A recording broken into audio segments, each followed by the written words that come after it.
So we are going to learn some aspect from income tax portal directly. If you can see, this is a new portal, incometax.gov.in. This is our new portal, which is developed by, they say, I don't know exact data, but they say it is developed by the Infosys, and they have charged approximately 5,000 crore. Okay, it is less than 5,000 crore, but it is somehow nearby 5,000 crore. Obviously, अगर इन्फोसिस ने अगर 5,000 करोड़ लिया होगा, हम मान के चलते 5,000 करोड़ लिया होगा, ऑब्वियसली अभी एक नया वेबसाइट है तो उसमें कुछ टेक्निकल ग्लिचेस है, स्लो डाउन होता है, बहुत सारे अभी तक फीचर्स अपडेट नहीं हुए हैं। लेकिन वो 5,000 करोड़ माय डियर फ्रेंड्स खाली वेबसाइट बनाने का नहीं लिया उन्होंने, बहुत सारी डेटा सिंक्रोनाइज होकर अभी आएंगे आपके सामने, लॉट ऑफ थिंग्स। आप धीरे धीरे लॉ में जो भी थियोरेटिकली पढ़ोगे ना, यहाँ पे वो सब प्रैक्टिकल होने वाला है, इसलिए उन्होंने सारा पोर्टल ही नया कर दिया। ओके, पुराना पोर्टल हटा दिया। सबसे पहले तो मैं आपको पढ़ाने वाला था कि मेरे पोर्टल में क्या लिखा हुआ है, ठीक है ना। तो मैंने अपना प्रोफाइल पहले से लॉगिन करके रखा है ताकि तुमको मेरा पासवर्ड ना पता चले। ओके, और पासवर्ड पता भी चलेगा तो तुम क्या कर लोगे, ठीक है। तो इन्होंने मुझे क्या किया, लॉगिन करने के बाद उन्होंने बोला फाइल रिटर्न कर सकते हो, मैं फाइल फॉर्म कर सकता हूँ, ये वेरीफाई रिटर्न कर सकता हूँ, बहुत सारी सर्विस कर सकता हूँ। और वो बोल रहे हैं कि सर आपकी प्रोफाइल जो है ना 75% ही कंप्लीट है, पहले तो आप जाके अपनी प्रोफाइल को अपडेट करा लो। क्यों अपडेट करा लो, क्योंकि मेरा डिजिटल सिग्नेचर यूजुअली यहाँ पे रजिस्टर्ड होता है, जो अभी हमने नए पोर्टल पे अभी तक नहीं किया हुआ है, और कुछ ना कुछ पेंडिंग होगा, तो जो भी पेंडिंग होगा उसको देखा जाएगा। फिलहाल हमारा मूड नहीं है अपडेट करने का, तो हम इसको स्किप कर सकते हैं, तो मैंने स्किप किया, ठीक है। अब यहाँ पे ये मेरा पैन नंबर है, तो प्लीज ये डेटा कहीं पे डिस्क्लोज मत करना। कर भी लोगे तो मुझे कोई प्रॉब्लम नहीं है, लेकिन फिर भी आपको पता चलेगा कि मैं कितना गरीब इंसान हूं, मैं कितना कम पैसे कमाता हूं, ठीक है। तो यहां से आपको रिटर्न हिस्ट्री मिलेगी पूरी की पूरी, आप देख सकते हो यहाँ पे। किधर गया, ई फाइल, ई फाइल में अगर मैं क्लिक करता हूं यहाँ पे, सर ई फाइल में मैंने इनकम टैक्स रिटर्न के ऊपर क्लिक किया,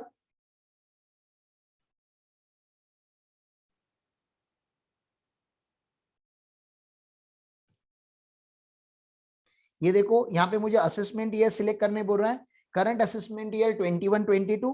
अगर पिछले का भी कोई करना होगा तो आपको अगर पावर होगा तो आप कर सकते हो। अगर आपने करंट ईयर सिलेक्ट किया तो ये नीचे का डेटा ओपन ही नहीं हो रहा है, इसका क्या मतलब है, अभी तक करंट असेसमेंट ईयर के गवर्नमेंट ने फॉर्म ही अपलोड नहीं किए, अपडेट नहीं किए, तो इसलिए गवर्नमेंट को कोसा जा रहा है। कोई बड़ी बात नहीं है, चलेगा, ऐसा होते रहता है, डिले वगैरह होते रहता है, इसलिए इसकी वजह से ये जो टाइम है, जो इस साल रिटर्न भरने का जो टाइम है ड्यू डेट से, वो पक्का एक्सटेंड होने वाले, ऑलरेडी एक्सटेंड हुए, उससे ज्यादा एक्सटेंड होने वाले हैं। व्यू फाइल रिटर्न, आप देख सकते हो कि हमने रिटर्न भरे हैं क्या,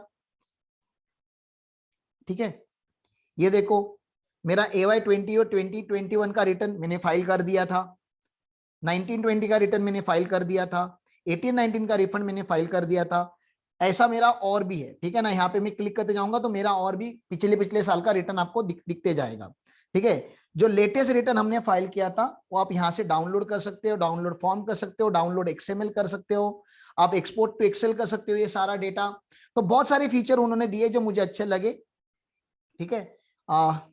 अभी इसमें सब में डिटेल में मैं नहीं जाता, मैं आपको क्या दिखा रहा था, मुझे आपको दिखाना था कि 26AS कैसे डाउनलोड करते हैं, ठीक है ना। 26AS कैसे डाउनलोड करते हैं,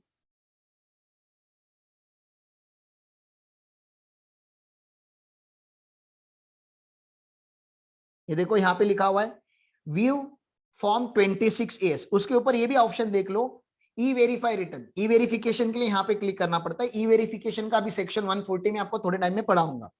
व्यू फॉर्म 26AS, तो जैसे आपको बोला, आप क्लिक करोगे ना व्यू 26AS, तो बोलेगा आपको अलग वेबसाइट पे लेके जाना पड़ेगा, तो कंटिन्यू करने का आपका वेबसाइट आगे चला जाएगा, ठीक है ना। देखते हैं जा रहा है क्या, क्यों नहीं जा रहा है।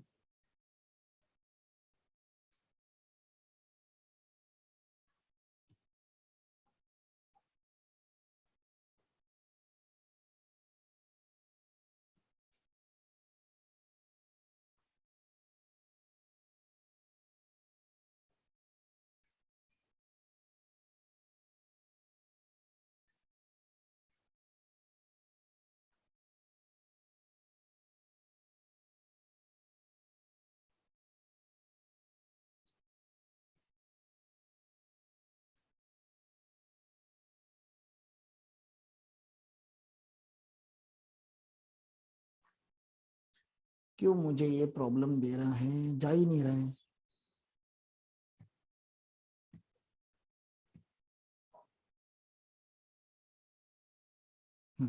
अभी आया, बहुत टाइम लिया इसने।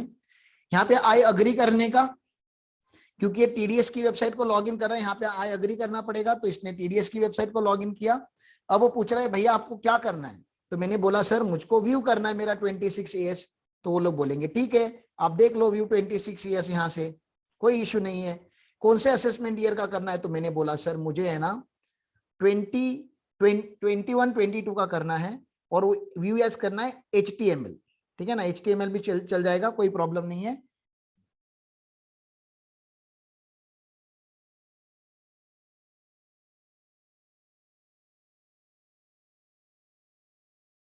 देखते हैं। Somnath I did not understand, क्या बोल रहे हो? इस साइड बहुत टाइम ले रहा है, तो उतना आपको पेशेंस रखना पड़ेगा, कुछ नहीं कर सकते।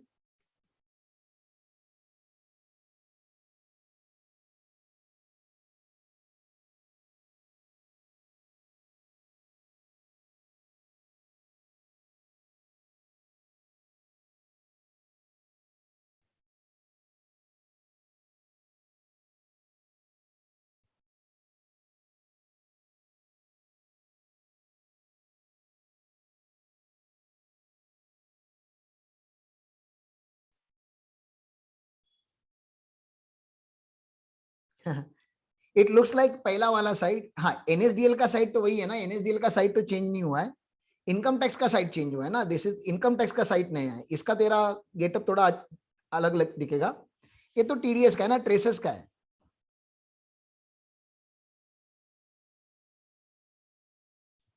मुझे ये डाउनलोड करने क्यों नहीं दे रहा है, ओपन भी नहीं हो रहा है, पता नहीं हो रे।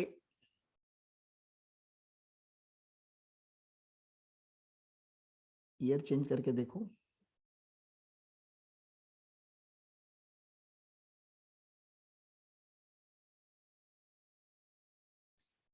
देखो लास्ट ईयर का आपको डेटा मिलेगा कि मुझे कहां से कितना टीडीएस मेरे नाम पे जमा हुआ था, तो ये सब लास्ट ईयर का डेटा है।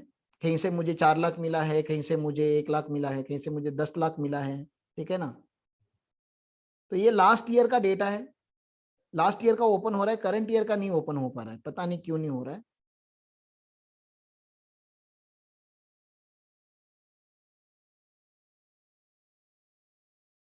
हाँ, अभी हुआ।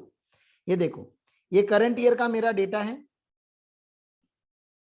करंट ईयर में अपना डायरेक्टली इनकम बहुत बहुत कम हो चुका है, जहां पे पहले 10-10 लाख वगैरह आता था, अभी 1 लाख, 2 लाख, 12,000, 3,70,000 ऐसा कुछ कुछ पैसा कमाया हमने भाई, क्योंकि आपको पता है कोविड में सबका डेटा ऐसे ही गया हुआ है। अब यहाँ पे सबसे इंपॉर्टेंट बात ये देखो कि मेरा जो जीएसटी है ना, जीएसटी का डेटा, वो मेरा जीएसटी का डेटा भी अपनी इनकम टैक्स वेबसाइट अभी कनेक्ट कर रही है, कि मैंने जीएसटी डेटा में जो जो रिटर्न भरे थे, जितना मैंने जीएसटी भरा है, जितना मैंने टैक्सेबल टर्नओवर दिखाया, टोटल टर्नओवर दिखाया, ये लोग कैप्चर कर रहे हैं। मतलब हो क्या रहा है यहाँ पे, यहाँ पे इनडायरेक्ट टैक्स और डायरेक्ट टैक्स का लिंकेज किया जा रहा है, इनडायरेक्ट टैक्स का और डायरेक्ट टैक्स का लिंकेज किया जा रहा है। ये आपको पता होना चाहिए, इसलिए भी जो टैक्स की चोरी होती थी वो कम होने वाली है। अभी मैं लॉग आउट कर देता हूँ मेरा अकाउंट, दादा तुम लोग मेरे अकाउंट में रिसर्च मत करो, ठीक है, अपन इनकम टैक्स वेबसाइट के बारे में पढ़ते हैं। तो कुछ कुछ प्रैक्टिकल चीजें आपको करना पड़ेगा। कंपनी वालों का डॉक्यूमेंट डाउनलोड नहीं हो रहा है जल्दी से अपना कैसे होगा? ओके, अरे बाबा नया वेबसाइट है, तुम लोग क्या एक्सपेक्ट कर रहे हो? ठीक है ना, थोड़ा तो टाइम दो ना एक वेबसाइट को, पेशेंस रखो। अब देखो इन्होंने मजेदार क्या करके रखा है वो देखो।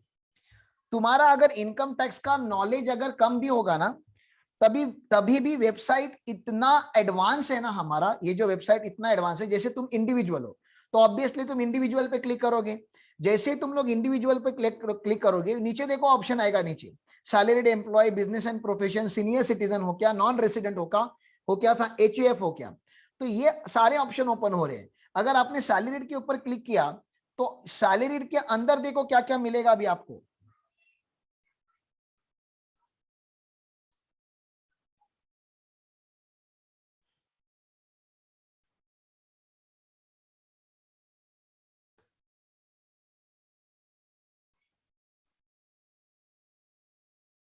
ये देखो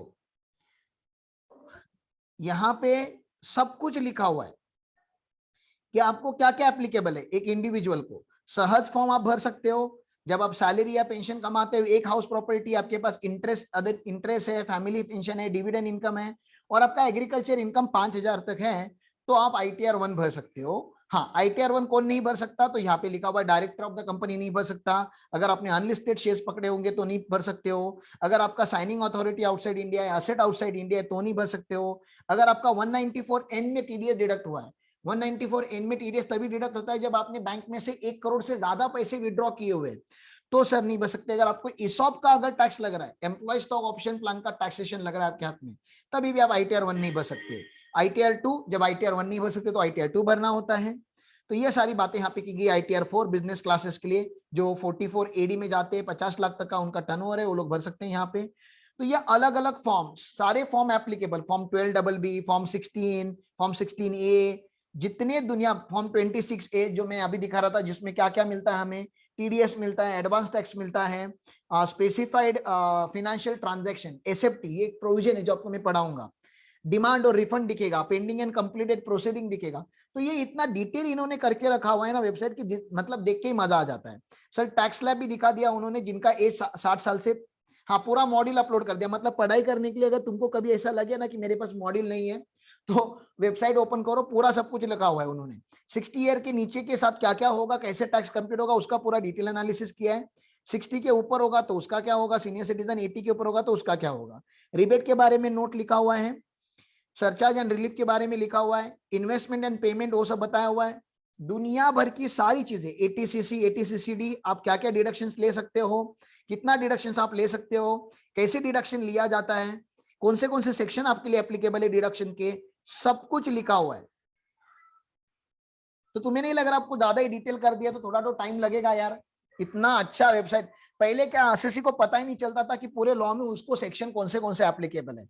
अब आप यहाँ पे जाके टॉप पे जाके कंपनी सिलेक्ट करो, कंपनी सिलेक्ट करो, डोमेस्टिक कंपनी सिलेक्ट करो, डोमेस्टिक कंपनी सिलेक्ट करोगे तो आपके लिए पूरा क्या क्या एप्लीकेबल होगा, ITR 6, ITR 7, ITR 6 normal companies के लिए, ITR 7 वो सेक्शन 8 कंपनीज के लिए जो क्या होती है, नॉन प्रॉफिट मेकिंग ऑर्गेनाइजेशन होती है। 26 इनका भी होता है, 3CA 3CD लगता है, ऑडिट रिपोर्ट इनको लगता है, ठीक है ना। तो ये सारी बातें यार यहाँ पे लिखना ना बहुत अच्छी बात होगी, मुझको तो ना दिल ही खुश हो जाता है ये सब देख के कि इनकम टैक्स का वेबसाइट इतना अच्छा बन चुका है। I always appreciate it, obviously being a tax payer and being a tax professional.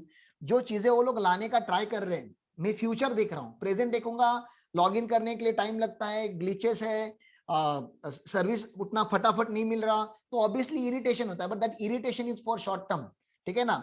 वो क्या बोलते हैं वहां पे मुंबई में कैसे मेट्रो वगैरह के ब्रिज के ऊपर लिखा होता है कि please excuse us, we are making better future, ठीक है ना। तो वैसा ही है यहाँ पे, अभी उनको माफ कर दो, they are making better income tax website. चलो फिर से अपने मॉडल में आते, क्योंकि अपने को चैप्टर भी खत्म करना है। ओके, तो अभी अभी मैंने आपको दिखाया steps to download form 26A। यहाँ पे थ्योरी में लिखा है मैंने, फिर वही बात बताऊंगा कि थ्योरी में पढ़ के कुछ नहीं मिलता यार, कहाँ पे क्लिक करना है, क्या क्लिक करना है, कैसे समझेगा। फिर भी उन्होंने स्टेप्स लिखे हुए, आप लोग अभी पढ़ सकते हो।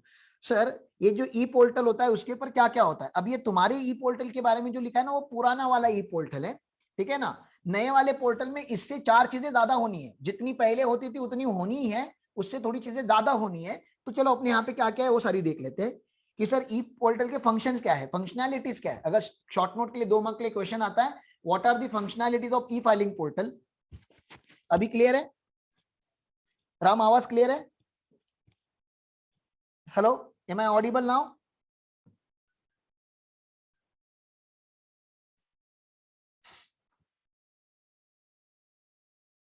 ओके, तो ये 2-3 मार्क का शॉर्ट नोट बन सकता है, अगर आपने प्रैक्टिकली काम किया होगा ना तो ये पढ़ने की जरूरत नहीं है, तो कम से कम पढ़ के रख लो कि यार मतलब ये सब होता है पोर्टल के ऊपर। आप 26A देख सकते हो, ठीक है ना। आप अपना ई फाइल रिटर्न कौन से फॉर्म है वो देख सकते हो, टैक्स क्रेडिट मिसमैच देख सकते हो, आप प्री फाइल्ड XML डाउनलोड कर सकते हो, ई वेरीफाई रिटर्न कर सकते हो, जनरेट इलेक्ट्रिकल वेरिफिकेशन कोड जो OTP हम बोलते हैं वो जनरेट कर सकते हो, ऐड या डिसएंगेज CA, जब भी आपका टैक्स ऑडिट होता है तो आपको CA ऐड करना पड़ता है, तो मेरे क्लाइंट का लॉगिन करके हम पहले CA ऐड करते हैं, तब जाके मुझे अथॉरिटी मिलती है उनका टैक्स ऑडिट रिपोर्ट अपलोड करने की। Add and register representative assessee, filing of return, filing rectification under section 154, एक सेक्शन होता है 154 का, filing of rectification, filing of return in response of 139(1), 139(9), defective return का अगर नोटिस आया होगा तो आपको रिस्पॉन्स वही भरना होता है, status of refund, Aadhaar linking, E proceeding, E proceeding को अभी नाम चेंज होके क्या हो गया, फेसलेस असेसमेंट, ये सब नए नाम है जो आपको लिखने पड़ेंगे। फेसलेस असेसमेंट आपके मॉडल का और मेरा हमेशा से ये बात के लिए एक डिसएग्रीमेंट रहता है कि आपका मॉडल जो है ना वो टाइम पे अपडेट नहीं हो जाता, तो लेकिन अपने को अपडेटेड रहना पड़ेगा। तो ई प्रोसीडिंग का अभी नाम है faceless assessment. Filing of appeal, ये सब भी ऑनलाइन हो चुका है। Registration and updation of digital signature, DSC update करना पड़ता है। रिफंड री issue request, validation of bank account and demat account, profile updation, जैसे मैंने बोला ना मेरी प्रोफाइल 75% पे थी, तो मैं और भी चीजें अगर उसमें ऐड करूंगा तो वो 100% हो जाएगी, profile updation. Sir time limit for filing of return हमने दुनिया भर एक्सप्लेन किया था, बार बार एक्सप्लेन किया था। जनरल टाइम लिमिट होता है 31 July of relevant assessment year. अभी अभी अभी अभी जिनका ऑडिट होता है, जिनका ऑडिट होता है, please understand, where assessee the company not having international transaction, तो कंपनी लेकिन इंटरनेशनल ट्रांजैक्शन नहीं, क्योंकि इंटरनेशनल ट्रांजैक्शन वालों को 92E लगता है सीए रिपोर्ट इंटरनेशनल ट्रांजैक्शन का, उनका 30 नवंबर होता है। तो अदर देन इंटरनेशनल ट्रांजैक्शन वाली जो कंपनीज होती है उनका 31 अक्टूबर है। और जहां पे any other assessee where accounts are required to be audited under any law, आपका किसी भी लॉ में अगर ऑडिट होने वाला है तो 31 अक्टूबर होता है। Where assessee is the partner, पहले यहाँ पे वर्डिंग था वर्किंग पार्टनर, वो डिलीट होके अभी क्या वर्ड आ चुका है, partner in a firm. Sir इसका लॉजिक क्या है बाबा, पहले आपका फर्म का असेसमेंट होगा उसके बाद ही पार्टनर्स का होगा, और पहले क्या होता था वर्किंग पार्टनर और अदर पार्टनर स्लीपिंग पार्टनर वगैरह के लिए लॉ अलग था, उन्होंने अभी लॉ सेम कर दिया, बोला जिस टाइम पे फर्म रिटर्न भरेगी उसी टाइम पे पार्टनर, सारे पार्टनर उनका रिटर्न भरेंगे, क्योंकि पार्टनर्स का असेसमेंट डिपेंड होता है फर्म के असेसमेंट के ऊपर, फर्म के अलाउंस एंड डिसअलाउंस के ऊपर। सेक्शन 40 भी आप लोगों को नॉलेज है। तो सर ये ऐसी बात हो गई यहाँ पे। सर अगर रिटर्न डिले भरा तो क्या होगा, देखो अगर आपने डिले भरा ना, अगर आपने डिले भरा तो 234F की फी लगेगी, क्या लगेगी 234F की फी, F stands for fee, F stands for fee, 234F, F stands for फी, ये आपको याद रखना पड़ेगा। अगर आपका ऑर्डिनरी डिले मतलब आप थोड़े कम बेशरम हो, अगर आपका 31 जुलाई का डेट अगर क्रॉस हुआ है तो पहले तो 31 जुलाई के पहले रिटर्न भरने का ट्राई करो, या अक्टूबर की डेट है तो अक्टूबर के पहले भरने का ट्राई करो। सर अगर ड्यू डेट पे नहीं भरा है, बिलेटेड रिटर्न भरना है, तो बिलेटेड रिटर्न भी यार टाइम में तो भरो। सर दिसंबर तक अगर आपने भरा, आपका ड्यू डेट चला गया जुलाई में, आप अगस्त, सितंबर, अक्टूबर, नवंबर, दिसंबर, इतने महीने में भी अगर आप नहीं भर पाए तो आप पक्का बेशरम असेसी हो, तो आपसे 5,000 रुपया लिया जाएगा, ठीक है ना, आपसे 5,000 लिया जाएगा अगर आप 31 दिसंबर तक भरते हो तो। सर अगर आप उससे भी एडवांस हो, मतलब बेशरम सुपर बेशरम हो, तो सर आपसे 10,000 लिया जाएगा अगर आपने 31 दिसंबर के बाद अपना मुंह उठा के लेकर आए अगर रिटर्न भरने के लिए। तो ये दो बातें आपको याद रखनी पड़ेगी, ऑर्डिनरी डीले के लिए 5,000, एक्स्ट्रा ऑर्डिनरी डीले के लिए 10,000 का फी लगता है, पेनाल्टी नहीं, इसको पेनाल्टी मत बोलो, पेनाल्टी के चैप्टर में जब जाएंगे तो आपको पेनाल्टी भी पढ़ाऊंगा कि पेनाल्टी भी लग सकती है अलग से 10,000 रुपया, लेकिन पेनाल्टी अलग होती है, फी है, फी लेट आए उसका फी है, ये भरना ही पड़ता है, ये मैंडेटरी है। सर लेकिन अगर आपका टोटल इनकम ही 5 लाख से कम होगा, अरे गरीब असेसी हो आप कहां से 10,000 रुपए की पेनाल्टी भरोगे या फी भरोगे, तो उसके लिए फी होता है 1,000 रुपीज। तो याद रखो 5 लाख के ऊपर अगर जाओगे तो या तो 5,000 या तो 10,000, 5,000 31 दिसंबर तक, 31 दिसंबर के बाद 10,000, और अगर आपका इनकम ही 5 लाख रुपए तक है तो आपको हार्डली 1,000 रुपीज का फी लगेगा, 31 दिसंबर के पहले भी 1,000, 31 दिसंबर के बाद भी 1,000, क्योंकि आपका खाली 1,000 रुपीज का ही लाइबिलिटी बनता है, टोटल 5 लाख रुपए के कम है आपका इनकम। सर आपको अगर ये भी बचाना है तो उसका ट्रिक बता देता हूं, अगर आप टोटल इनकम बिलो 2.5 लाख दिखाओगे ना तो आपको ये 1,000 में नहीं भरना पड़ेगा, तो वो ट्रिक है, वो जाने दो, उसमें ज्यादा बात नहीं करते। हाँ सर मुझे ना लॉस हो गया, लॉस, मुझे प्रॉफिट नहीं हुआ सर, वो तो income exceeding basic exemption limit, foreign में मेरी प्रॉपर्टी नहीं है, मेरा लाइट बिल 1 लाख रुपए की ज्यादा नहीं है, मेरे करंट अकाउंट में 1 करोड़ से ज्यादा डिपॉजिट नहीं किया, मैं फॉरेन रुपए कभी गया ही नहीं, 2 लाख रुपया खर्चा किया ही नहीं सर, तो मुझे रिटर्न भरना पड़ेगा क्या, मुझे लॉस है, बिजनेस में लॉस है 10 लाख रुपए का, तो यस आप लोगों को रिटर्न भरना पड़ेगा, लेकिन 139(1) में नहीं, 139(3) में भरना पड़ेगा, क्योंकि सेक्शन 80 जो set of and carry forward का सेक्शन है, सेक्शन 80 बोलता है कि अगर आपको लॉसेस को कैरी फॉरवर्ड करना पड़ेगा, ये वर्ड भी बहुत इंपॉर्टेंट है, सेट ऑफ नहीं, अगर आपको लॉसेस को कैरी फॉरवर्ड करने की इच्छा है तो आपको रिटर्न भरना पड़ेगा with in the time allowed under section 139(1). आपको रिटर्न भरना पड़ेगा। सर किसके लिए? बिजनेस लॉसेस के लिए, स्पेक्युलेटिव स्पेसिफाइड सारे business loss, capital gain losses के लिए, loss from activity of owning and maintaining race horses के लिए, स्पेसिफाइड लॉसेस के लिए। यहाँ पे आप देख सकते हो हाउस प्रॉपर्टी लॉस नहीं है, अनएब्सॉर्ब डिप्रिसिएशन नहीं है। House property loss and unabsorbed depreciation even belated में कैरी फॉरवर्ड हो सकते हैं, बिलेटेड रिटर्न में कैरी फॉरवर्ड हो सकते हैं। ये दो टाइप के loss, HP loss and HP loss and depreciation, unabsorbed depreciation. लेकिन बाकी आपको लॉसेस के लिए valid return within the due date भरना ही पड़ेगा। नहीं भरोगे तो आप इन लॉसेस को कैरी फॉरवर्ड नहीं कर पाओगे, सेट ऑफ जो करंट ईयर का होता है वो हो जाएगा। ठीक है ना? तो ये सारी नोट यहाँ पे लिखी गई है। लॉस आप बिलेटेड रिटर्न से कैरी फॉरवर्ड नहीं कर सकते, हाँ ठीक है, लेकिन करंट ईयर का सेटअप आप कर सकते हो, कोई बात नहीं है। Delay in filing of return of loss में भी कंडोनेशन ऑफ डिले का पावर मैं आपको दिखाऊंगा। सीबीडीटी ने एक सर्कुलर निकाला हुआ है, सर्कुलर के हिसाब से chief commissioner of income tax, commissioner of income tax और सीबीडीटी को पावर है कि यार अगर आपका किसी का 100 करोड़ का लॉस हुआ है, 100 करोड़ का लॉस हुआ है और आपने क्या नहीं भरा हुआ है, रिटर्न नहीं भरा है, डिले हो गया, तो सर कुछ ना कुछ तो प्रोसीजर होगा माफी मांगने का। तो माफी मांगने की प्रोसीजर को कंडोनेशन ऑफ डिले बोलते हैं। Unabsorbed depreciation and house property आप बिलेटेड रिटर्न में भी कैरी फॉरवर्ड कर सकते हो। Although the loss of the current year cannot be carried forward unless the return of loss is submitted before the due date, but loss of earlier years can be carried forward. अगर आपका year 1 में loss हुआ था, समझो year 1 में loss हुआ था, year 1 में आपने वैलिड रिटर्न भरा था, ईयर 2 में भी आपने वैलिड रिटर्न भरा, ईयर 3 में भी वैलिड रिटर्न भरा, ईयर 4 में आपने बिलेटेड रिटर्न भरा, तो ईयर 4 का जो लॉस होगा वो कैरी फॉरवर्ड नहीं होगा, लेकिन ईयर 1 का जो कैरी फॉरवर्ड होते आया है वो वैसे ही चलेगा, क्योंकि in the year of loss provision क्या है, in the year of loss आपको रिटर्न भरना पड़ेगा टाइम के अंदर। तो एक सिंपल सा प्रोविजन है यहाँ पे जो आपको याद रखना चाहिए। सर बिलेटेड रिटर्न मतलब return file after due date, जिसकी अभी बात हो रही है 139(4) में वो भरा जाता है, ठीक है ना। जो 139(4) में भरा जाता है, सर बिलेटेड रिटर्न भरना मतलब आपने ड्यू डेट क्रॉस कर दिया 139(1) का, या तो आपको एक नोटिस आई है 142(1) में। सर 142(1) की नोटिस क्या होती है उसको बाद में पढ़ेंगे, राय notice, assessment proceeding next chapter में पढ़ेंगे। उसकी नोटिस आई है, डिपार्टमेंट ने आपको नोटिस दिया था, बोला था 30 दिन में रिटर्न भर दो, आप बेशरम हो आपने नहीं भरा, तो उस रिटर्न को बोलते हैं belated return. Sir belated return कब तक भर सकते हैं हम, तो before end of the assessment year complete होने से पहले, या कंप्लीशन ऑफ असेसमेंट अंडर 144। सो 144 क्या होता है आपको याद आ रहा होगा, तो इंट्रोडक्टरी लेक्चर में मैंने पढ़ाया था आपको, ये बेस्ड जजमेंट असेसमेंट होता है, जहां पे आप डेटा नहीं शो करते हो, आप कोऑपरेट नहीं कर रहे हो डिपार्टमेंट के साथ, तो आपका डिपार्टमेंट बेस्ड जजमेंट असेसमेंट कर सकता है विच एवर इज अर्लियर। मतलब क्या, या तो साल खत्म होने से पहले, असेसमेंट ईयर खत्म होने से पहले, दैट इज 31 मार्च 2022 के पहले, या तो उसके पहले अगर आपका 144 हो गया तो 144 के पहले। सर 144 हो गया तो अभी रिटर्न भर के क्या मतलब है, अभी तो 144 हो गया, अब जाओ अपील में फाइट करना है तो, ठीक है ना। और अगर असेसमेंट ईयर खत्म हो गया तो वैसे भी आप रिटर्न भर नहीं सकते थे, तो अभी रिटर्न भर के क्या कर लोगे, तो बिलेटेड का टाइम चला गया। ठीक है, आगे चलते हैं। अभी 139(4) से कुछ नई चीजें आपको पढ़नी पड़ेंगी।